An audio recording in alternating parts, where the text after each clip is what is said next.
Chairman متروکہ وفد املاک board محمد صدیق الفاروق نے کہا ہے کہ ہندوؤں اور سکھوں کے بچوں کو بورڈ کی تعلیمی اداروں میں مفت تعلیم دی جائے گی۔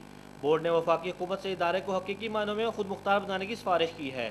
یہ باتیں انہوں نے بورڈ کی 302ویں اجلاس کے بعد میڈیا سے گفتگو کرتے ہوئے کہا۔ یہ کام میں نہیں، نیب اور یہ کر رہا ہے، اور جتنے ان کو ڈاکیومنٹ جو ہمارے پاس موجود تھے وہ سب ہم نے مہیا کر دیے ہیں، اور مجھے معلوم ہوا ہے کہ اب ان کے خلاف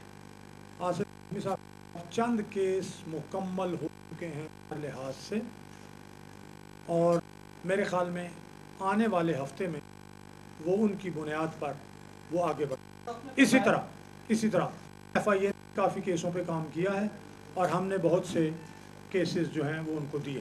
اس موقع پر secretary board Mian Abdul Qadeer, senior board member colonel retired Mubashir Javed, legal adviser Nasir Ahmed Awan ان کے ہمراہ تھے۔ سابقہ چیئرمین آصف ہاشمی کے دور میں ہونے والی کرپشن کے حوالے سے انہوں نے کہا کہ بورڈ میں کرپشن کا خاتمہ کر دیا گیا ہے۔